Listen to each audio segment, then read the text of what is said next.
함께 생각하고 살펴야 할 말씀은 등경 위의 등불이라는 겁니다. 지금 이 말씀이 시작된 시점은 8장 1절부터입니다. 그래서 이 갈릴리 2차 사역이 시작이 되면서 예수께서 이제 각 성과 마을에 두루 다니시면서 하나님의 복음을 전파하는데 5절 말씀에 각 동네 사람들이 예수께로 나와 큰 무리를 이루고 예수께서 이제 비유로 말씀하시는 내용들과 연결되어져 있습니다. 오늘 우리가 깊이 생각해야 할 것은 우리가 세상에서 빛으로 부름받았다는 사실입니다. 이 등경 위의 등불이라는 것은 세상의 빛이라는 표현과 정확하게 일치하는 표현입니다.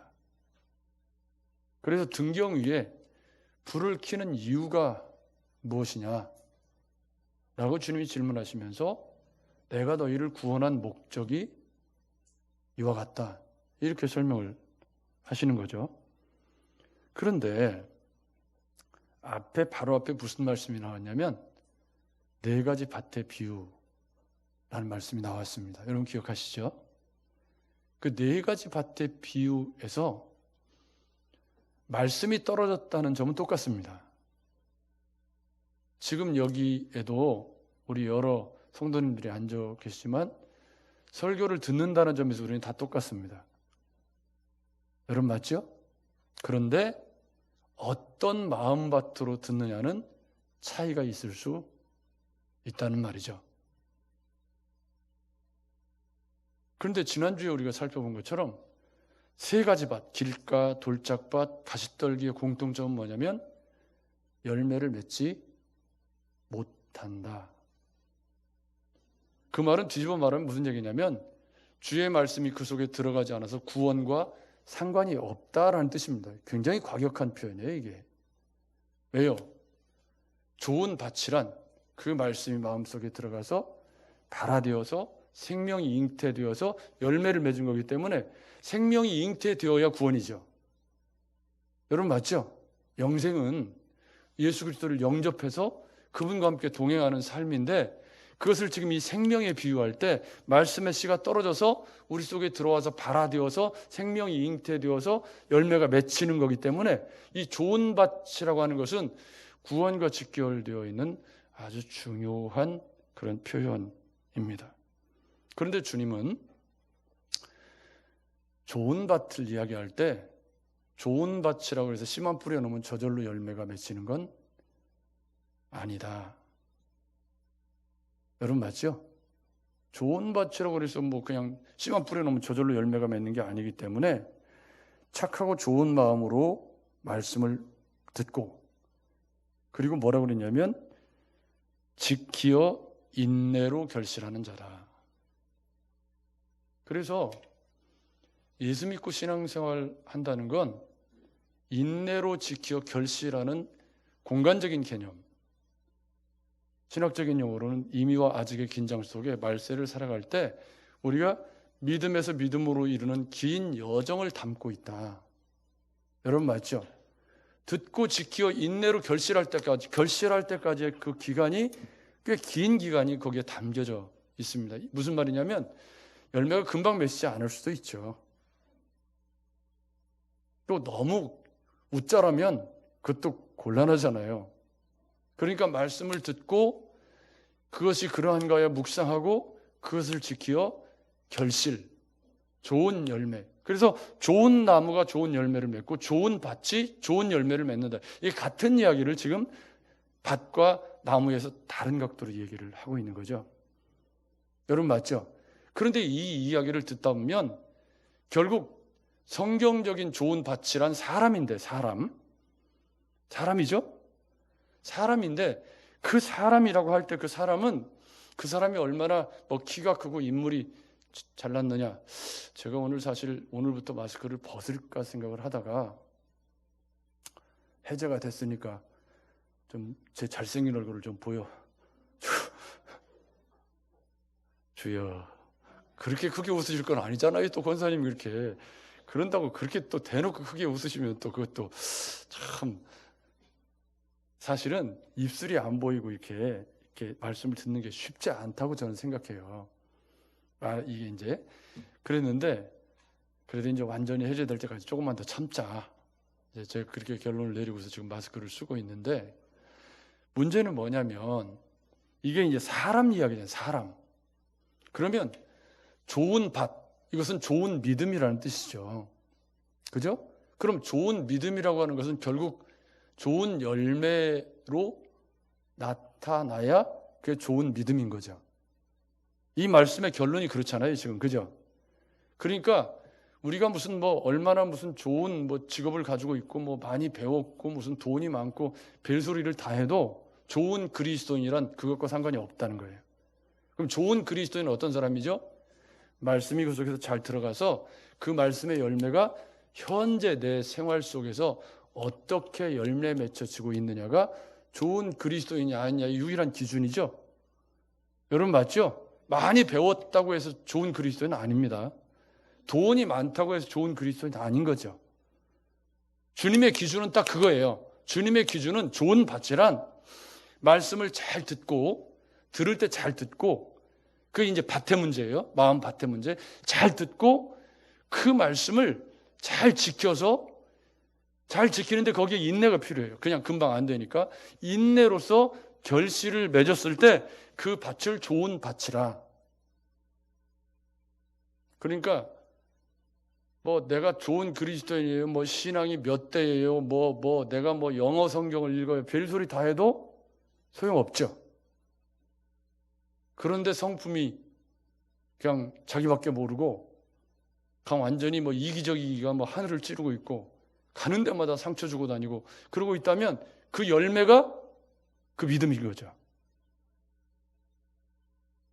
여러분 그게 우리 인생인 거예요. 인정하세요. 그 인정하셔야 돼요. 그게 지금 내 인격이고 내 삶인 걸 인정해야 돼요. 그 인정 안 하면 그러면 더 힘들어요.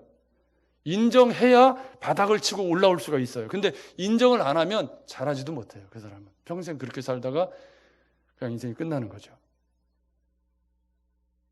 저는 그래서 부족함을 인정하는 것에서부터 신앙생활이 시작된다라고 생각해요.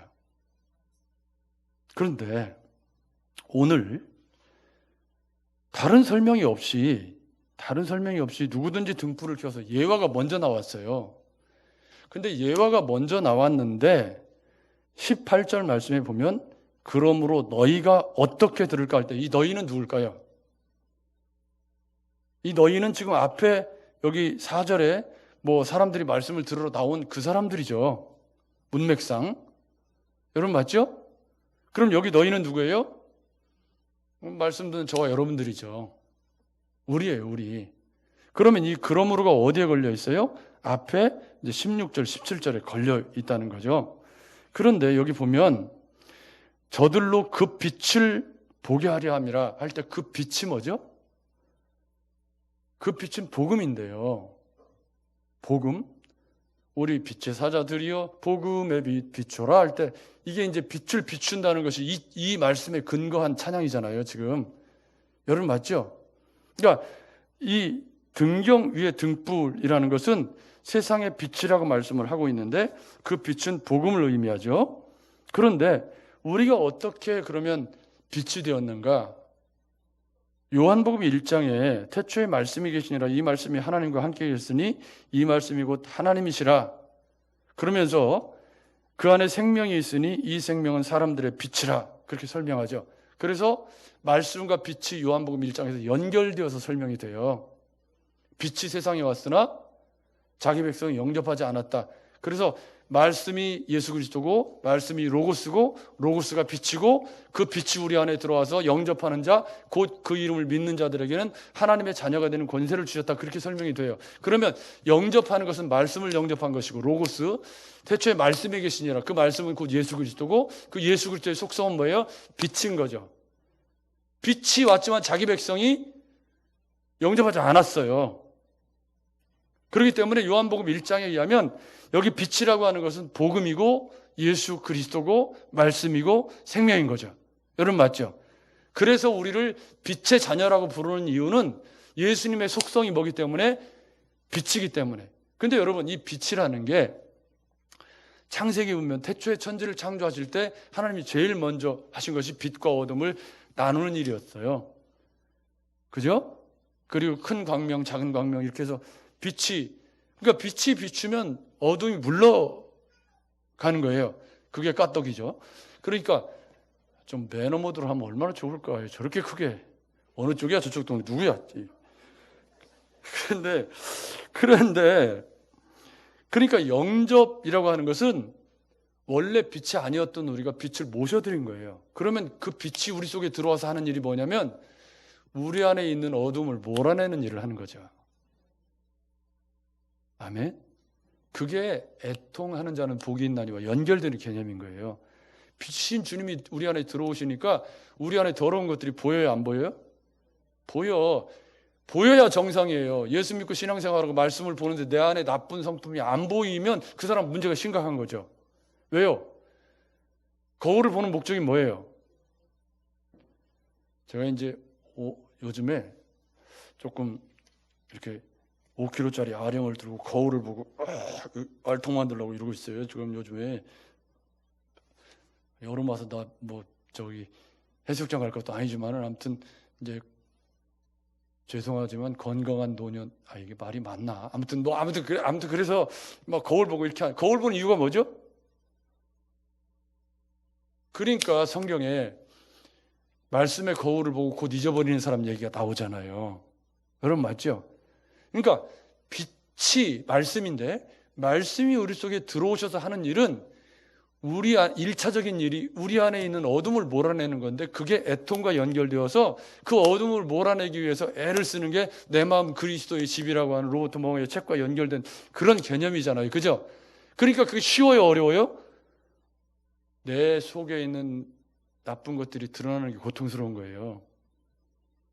누구에게나 잘못을 지적받는 일은 어려워요. 내가 못생긴 거 다 알지만 못생겼다고 하면 기분 좋나요? 나쁘나요? 나도 나빠. 참, 권사님 그렇게 크게 웃으시니까 기분이. 그러니까 빛이 가장 먼저 하는 일은 우리 속에 있는 어둠을 몰아내는 일이 예수 그리스도가 우리 안에 들어오셔서 하시기를 원하는 일이죠. 그게 열등감도 있고 거기에 교만한 것도 있고 거기에 그 돈을 사랑하는 마음도 있고 우리 안에 있는 더러운 것들을 빛이 들어와서 비추잖아요. 그래서 그 로버트 멍어가 막 그걸 창고에다 막 쟁여놨더니 우리 주님이 꼭 오셔가지고 그 창고를 열어라 그래가지고 거기 있는 거 쌀쌀 꺼내가지고 다 치료하시기를 원하셨다는 그런 이야기 아니에요, 여러분 맞죠? 그래서 주님이 빛이라고 할 때, 말씀이 빛이라고 할 때 이 말씀이 히브리서라고 하면 어떻게 되냐면 좌우에 날선 검이다. 우리의 영혼을 수술하는 칼이다. 왜 그런 표현을 쓰는 거죠? 말씀이 정상적으로 우리 속에 들어오면, 이 좋은 밭이 지금 말씀 얘기예요. 말씀이 정상적으로 우리 속에 들어오면 무슨 일이 일어나요? 우리 어두운 것들이 보여요. 그게 정상이죠. 그래서 애통하고 기도할 수밖에 없는 거죠. 여러분 맞죠? 말씀대로 살려고 애쓰면 애쓸수록 내 안에 연약하고 더러운 것들이 더 잘 보이죠. 왜요? 말씀이 빛이니까. 아멘? 그래서 그런 삶으로부터 점점 청산에 가게 되면 내 빛이 세상에 비추어지는 빛이 되는 거죠.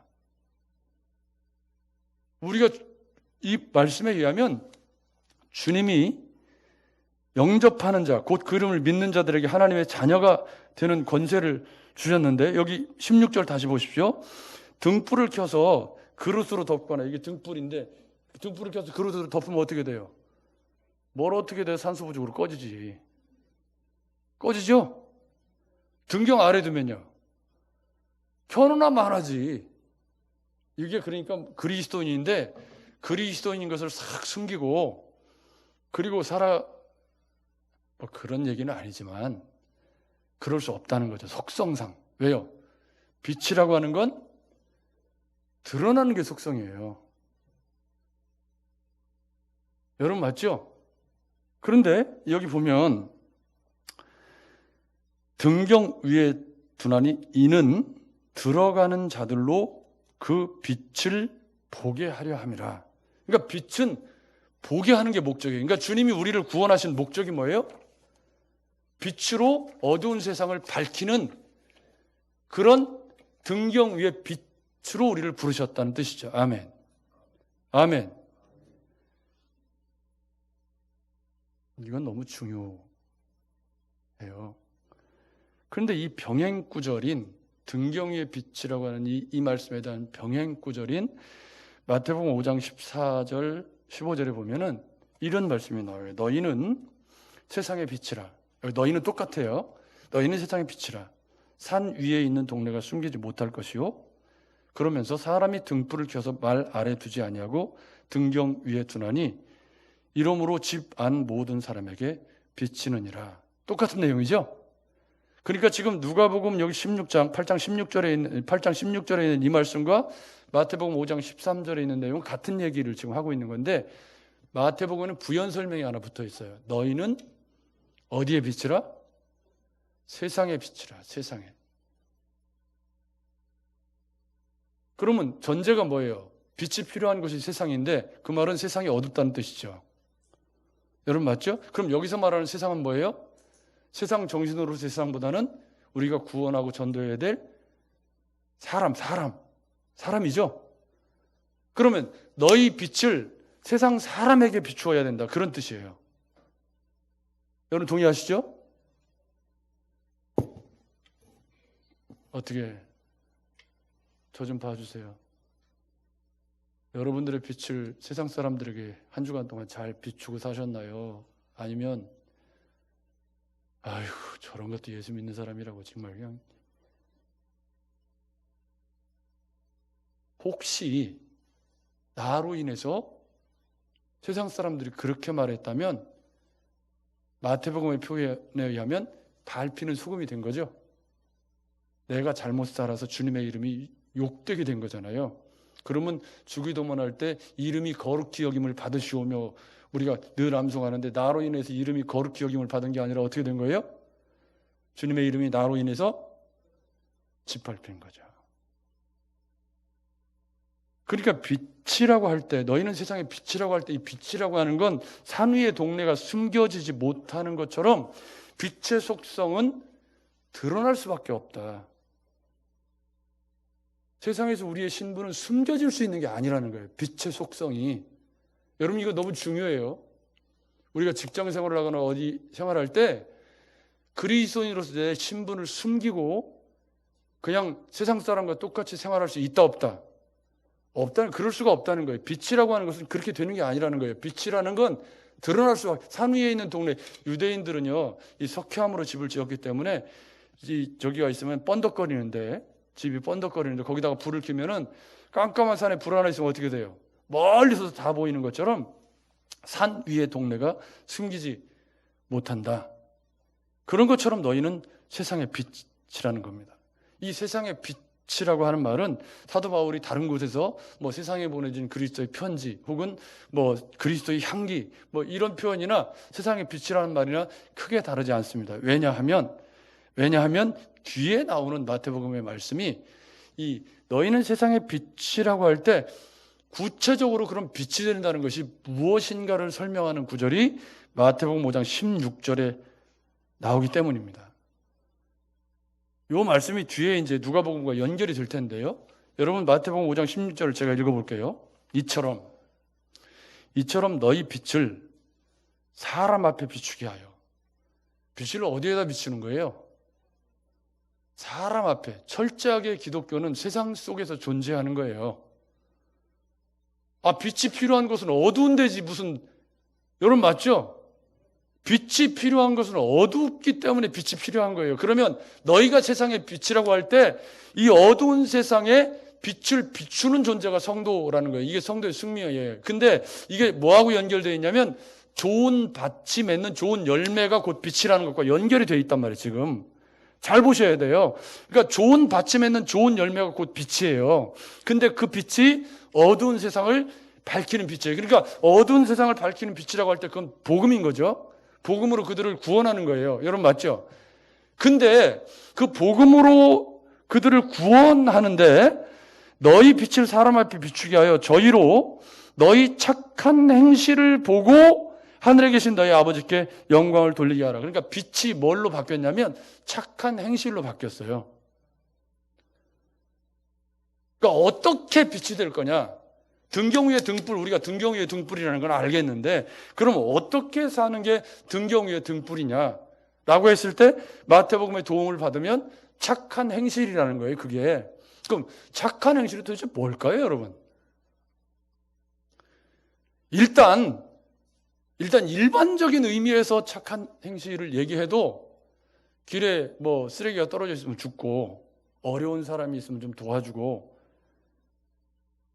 여러분 맞죠? 지금 뭐 우리 성도님들도 우크라이나 좀 돕는 일에 동참하고 싶다, 그런 이야기를 저에게 해오시는 분들이 있고, 또 영상으로 예배하시는 저쪽 햇살 어울림의 어떤 권사님도 영상으로 들으시고 헌금을 이번 주에 준비해서 이렇게 보내셨더라고요. 야, 이게 저는 너무 감사한 거죠. 사실 뭐 돈이라는 것이 다다익선이잖아요, 그죠? 있으면 있는 대로 쓰고 없으면 없는 대로 살고 그런 거지만, 아무튼 쓰자고 말하면 한이 없는 건데 남을 나누려면 내가 쓸 걸 포기해야 되는 거죠. 뭐 그러지 않고는 못 하잖아요. 그러니까 세상의 빛인데 마태복음은 어떻게 세상의 빛이 될 수 있느냐? 그것을 착한 행실이라고 이렇게 얘기를 해놓은 거예요. 그러면 우리는 이 착한 행실을 일반 윤리의 차원에서 먼저 이해를 한다고 할지라도, 적어도 그러면 일반 윤리 차원에서 예수 믿는 사람이 세상에서 살아나갈 때 착한 행실을 일반 윤리의 차원에서 접근한다고 하면, 그것이 세상 사람들이 말하는 그런 착한 행실, 즉 아까 말씀드린 것처럼 어려운 사람들을 돕고 조금 뭐 남들보다 정직하게 살고 또 뭐 화낼 거 좀 안 내고 뭐 그런 수준일 수 있죠. 근데 이 착한 행실은 궁극적으로 뭘 받죠? 빛을 받고 있는 거예요, 빛. 그럼 그 빛은 뭐예요? 원래 빛이라는 게 복음이에요. 예수 그리스도죠, 예수 그리스도. 그러면 이 착한 행실은 뭐냐면 예수 그리스도를 닮은 인격과 삶의 열매, 이게 좋은 밭이 맺는 열매예요. 아멘. 아멘. 그러니까 세상적인 의미에서 착한 것도 좋지만 그리스도 안에서 착한 행실이라는 건 그리스도를 닮은 인격과 삶으로 사는 건데, 이게 여러분 얼마나 어려운 건지 아시죠? 그리스도께서 일단 자기 백성들을 죄에서 구원하시기 위해 이 땅에 인간의 몸 입으시고 오셔서 고난받으시고 죽으시고 부활하셨잖아요. 아멘. 내가 선생이 되어 너희 발을 씻었으니 너희가 서로 섬기는 것이 마땅하다라고 가르치셨을 때, 주님은 그렇게 낮은 자의 모습으로 이 땅에 오셔서 그것으로 빛을 세상에 비추신 거예요. 여러분 맞죠? 그러니까 이 착한 행실이라고 하는 건 일반 윤리의 차원에서도 착한 행실이어야 해요. 예수 믿는 사람들의 윤리가 세상 사람보다 나아야죠. 여러분 맞죠? 그렇지만 여기서 말하는 착한 행실은 빛과 연결된 개념이기 때문에 그 빛은 예수 그리스도께서 우리 안에 들어오셔서 빛이 되셨거든요.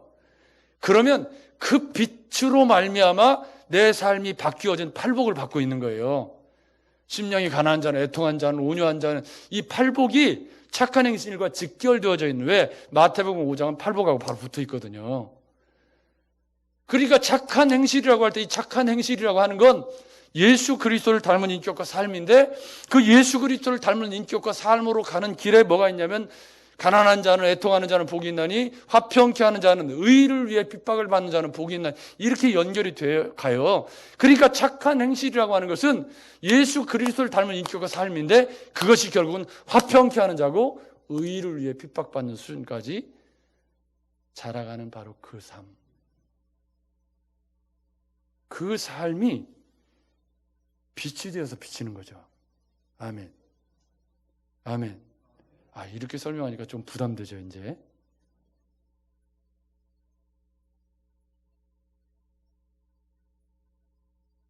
여러분, 우리 예수 믿는 사람들이 세상 사람들보다 윤리 수준이 더 높아야 되죠? 아내가 하지 말라고 그랬는데 난 이렇게 해야 되겠네. 오늘 제 블로그에 어떤 분이 이의 제기를 해왔어요. 근데 이제 2년 전에 제가 쓴 글이에요. 2년 전에 야고보서였더라고요.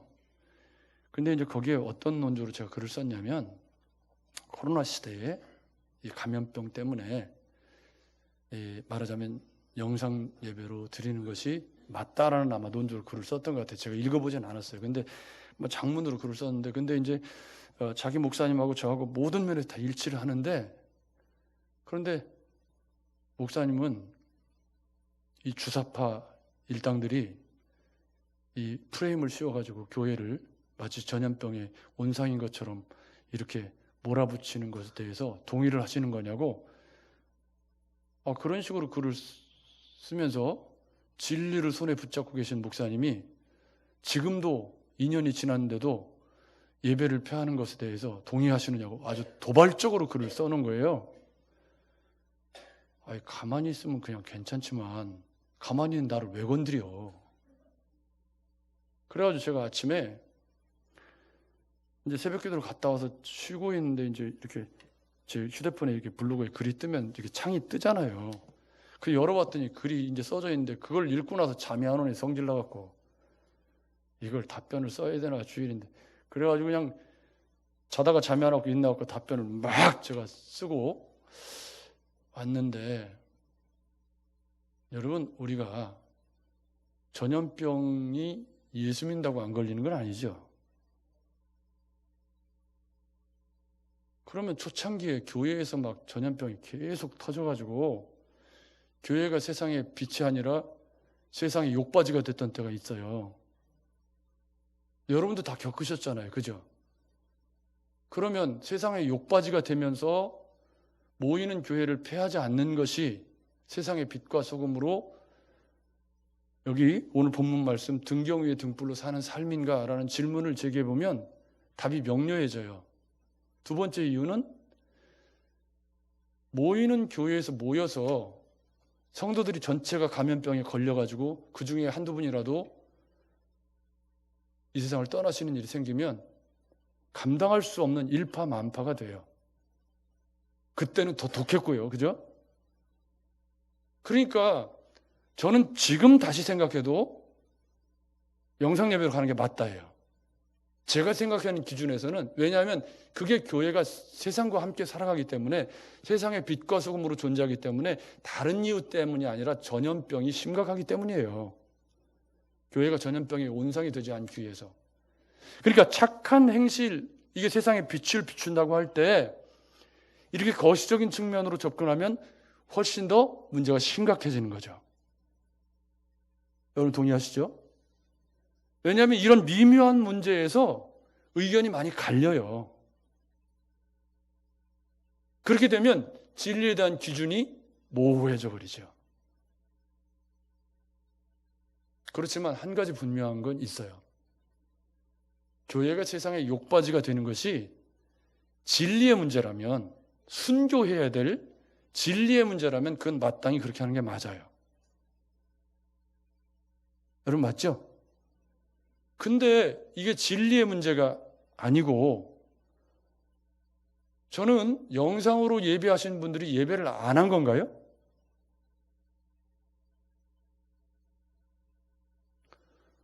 아니, 그럼 삶으로 예배하고 혼자 성경 묵상하는 예배는 예배가 아니고 공동체로 모여서 드리는 예배만 예배인가요?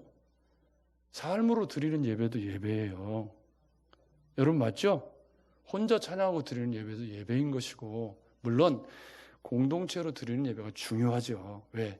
우리가 힘을 얻고 찬양하고 같이 교제하는 능력이 나오니까. 모이는 교회가 중요하지 않다가 아니라, 모이는 교회가 중요하지만 세상의 빛과 소금으로 존재해야 할 교회가 전염병의 온상이 되어서 세상의 욕바지가 되고 있다면 그건 마땅히 우리가 걸러 지나가야 되죠.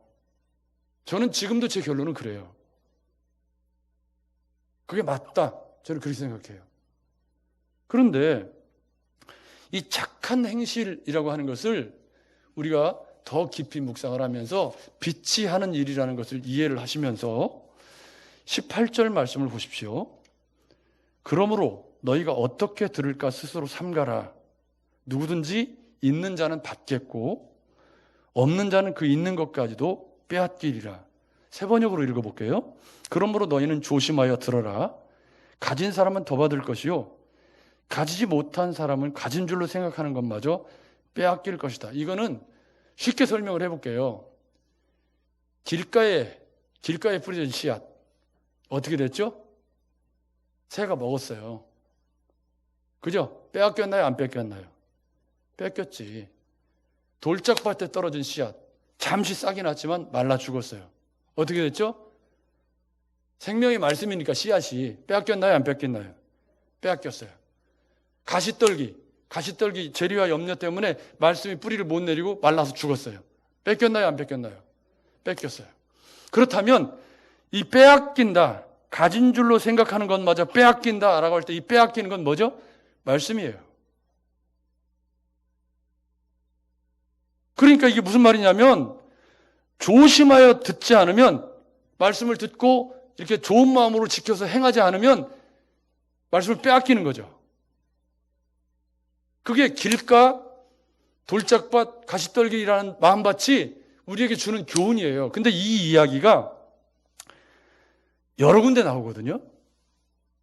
마태복음 25장 14절부터 30절에는 달란트 비유가 나오는데 한 달란트 받은 사람에게 무릇 있는 자는 받아 풍족하게 되고 없는 자는 그 있는 것까지 빼앗기리라. 그런 말씀이 또 나와요. 거기도. 그러면 거기 말하는 달란트는 뭘까요? 은사인가요? 아닙니다. 구원입니다. 왜 구원이냐면 거기 이 무익한 종을 바깥 어두운 데로 내쫓으라. 거기서 슬피 울며 이를 갈리라 그래요. 그러면 이 한 달란트 받은 사람이 빼앗긴 건 재능이 아니라 뭐죠? 구원이에요. 생명이에요. 그럼 여기 길가와 돌짝밭과 이 가시떨기가 빼앗긴 건 뭐예요? 말씀이죠. 그럼 말씀을 빼앗긴 이 사람들은 뭐죠? 여기 본문 말씀에 가진 줄로 생각하는 것. 그러니까 가졌다고 생각하고 있지만 사실은 못 가진 거예요. 왜요? 돌짝밭은 말씀을 가졌다고 생각이 들었지만 사실은 안 가진 거고 가시떨기 같은 마음밭도 말씀을 들어서 말씀이 엉겨붙어 있어서 가진 것 같았지만 사실은 말씀이 결실하지 못하기 때문에 안 가진 거죠. 못 가진 거죠. 그러니까 가진 줄로 너희는 어떻게 들을까 삼가하라. 즉 말씀을 좋은 밭으로 들어서 그 말씀이 내 속에 발화되어서 생명으로 잉태되지 않는다면 그 사람은 다 빼앗긴 것이다. 이런 결론이에요. 굉장히 과격하죠. 그래서 달란트 비유에 대해서 우리는 다시 생각해야 된다. 달란트가 재능의 문제가 아니라 거기서 말하는 달란트는 복음을 의미하는 거구나. 5달란트, 2달란트 이것은 어떻게 보면 말씀에 대한 이해일 수 있고 그렇게 재해석이 가능해진다는 거죠. 왜요? 1달란트 받은 사람이 빼앗긴 건 재능을 빼앗긴 게 아니에요. 은사를 빼앗긴 게 아니고 뭘 빼앗겨요? 바깥 어두운데 슬피 울며 이를 간다 그랬어요. 그건 뭐죠? 구원이잖아요. 여러분 맞죠? 따라서 이 달란트 비유가 지향하고 있는 것이나 오늘 이 좋은 밭의 비유에서 말씀을 어떻게 받아서 그 말씀이 우리 속에서 어떻게 발화되어져서 열매를 맺느냐가 곧 바로 앞에 있는 말씀. 숨은 것이 장차 드러나지 아니할 것이 없고 감추인 것이 장차 알려지고 나타나지 않을 것이 없느니라. 그러므로 이렇게 되어 있거든요. 여러분 맞죠? 그러면 여기서 나타나지 않을 것이 없고 드러나지 않을 것이 이게 무슨 말이죠? 일반 학자들은 이걸 말씀이 나중에 깨달아진다 그렇게 해석하시는데 저는 100번을 다시 읽어봐도 그런 뜻이 아니에요. 좋은 밭인지 나쁜 밭인지가 빛을 비추는 삶을 통해서 드러날 수밖에 없다. 이렇게 저는 읽을 수밖에 없더라고요. 제가 주석을 다 보고 막 이렇게 고민을 해봐도 다시 문맥을 잘 읽어보면 이 18절에 그러므로를 잘 읽어보면 이 그러므로가 뭐예요? 숨은 것이 드러나지 않고 여기 보면 아니할 것이 없고 감추인 것이 장차 알려지고 나타나지 않을 것이 없느니라. 이 말씀은 길가에 뿌려진 사람이 아무리 외식을 하고 포장을 한다고 할지라도 열매가 다 드러나는데 어떻게 할 거예요? 여러분 맞죠? 우리는 빛이기 때문에 드러나는 존재이고 우리 삶이 맺는 열매가 그 사람의 믿음의 실상이라는 것이 드러날 수밖에 없다는 거예요. 그렇게 읽고 싶은 거죠. 물론 복음의 의미가 나중에 깨달아져서 복음의 의미가 사타치 드러난다, 그렇게 해석하는 것도 뭐 크게 문제가 될 것 같아 보이진 않지만, 문맥을 읽어보면 결국 세상의 빛으로 존재하는지 아닌지는 등경 위에 빛이기 때문에 드러날 수밖에 없는데, 이것이 말씀을 어떻게 듣고 열매를 맺었는가에 따라서 다 드러나게 되는 거죠. 그러니까 어렵게 제가 말씀드렸지만, 벨소리를 다 하고 뭐 유창한 소리 다 해도 우리의 삶이 주님을 닮은 착한 행실로 열매를 맺고 있으면 그 사람이 좋은 그리스도인. 아멘. 큰 소리로 아멘 하셔야 되잖아요, 지금. 그게 빛인 거예요. 세상에 비추는 빛. 성도가 비추어야 할 복음의 빛. 그러니까 이 복음을 예수 믿으세요 라고 전하는 것도 중요하지만, 그 예수 믿으세요를 우리의 착한 행실로 버무려서 세상에 전할 수 있는 사람이 세상의 빛인 거죠. 아멘. 좀 어렵죠? 근데 여러분, 이 말씀이 뭐하고 연결되어 있나 보세요. 21절에 대답하여 이르시되 내 어머니와 내 동생들은, 같이 읽어볼까요? 시작. 곧 하나님의 말씀을 듣고 행하는 이 사람들이니라. 하나님의 말씀을 듣고 행하는 이 사람 누구예요? 좋은 밭이죠. 그죠? 그럼 좋은 밭 이야기가 연결되어 있는 거예요? 안 연결되어 있는 거예요? 연결되어 있는 거예요. 지금 좋은 밭에 관한 이야기가 지금 여기까지 연결이 돼 있어요. 그게 무슨 말이냐면, 아무리 내가 말로 좋은 밭이라고 해도 소용이 없죠. 좋은 밭은 뭘로 증명하는 거예요? 말씀이 들어와서 그 속에 빛을 발하는 열매, 착한 행실로 좋은 밭이라는 걸 드러내는 거예요. 여러분 맞죠? 그리고 주님은 그 사람들이 하나님 나라의 권속, 진정한 가족이다. 우리가 왜 누구누구 형제, 누구누구 자매, 이건 뭐죠? 교회가 가족이라는 하나님의 권속이라고 하는 개념에서 나온 호칭이에요. 여러분 맞죠? 지금은 이제 많이 없어졌어요. 저희 어릴 때는 그런 말을 굉장히 많이 썼던 것 같은데, 제가 요즘에 김종기 장로한테 종기 형제 그러진 않잖아요. 이상하죠, 여러분도? 근데 사실은 그게 맞는 말인데 이상해져 버린 거예요. 그만큼 교회가 직분에 익숙해져 버리고 만 거죠. 누구누구 집사님 이렇게 하는 게 훨씬 익숙하지, 누구누구 자매 이게 어색한데, 사실은 가족이라는, 예수 그리스도께서 재정의하신 하나님의 말씀을 듣고 행하는 이 사람들이 하나님 나라의 새 가족이라고 정의하신 이 말씀을 보면, 하나님 나라의 가족이라는 개념이 교회 안에 가장 잘 표현된 말이 형제 자매라는 말이죠. 근데 이 앞에 무슨 얘기가 있냐면, 예수님의 이 어머니와 동생들이 찾아왔다는 얘기가 있어요. 근데 이 동생들이 왜 찾아왔냐면, 이 야고보, 요셉, 유다, 시몬, 이 동생들인데, 이 동생들이 찾아온 것은 예수께서 귀신 들렸다는 소문이 그때 당시에 회자가 되고 있었고, 이때 당시에 이 동생들은 예수를 안 믿었고, 여기 나오는 야고보는 야고보서를 쓴 사도행전 15장에 예루살렘 총회의 주인공이었던 그 야고보인데, 그때는 예수를 안 믿을 때예요.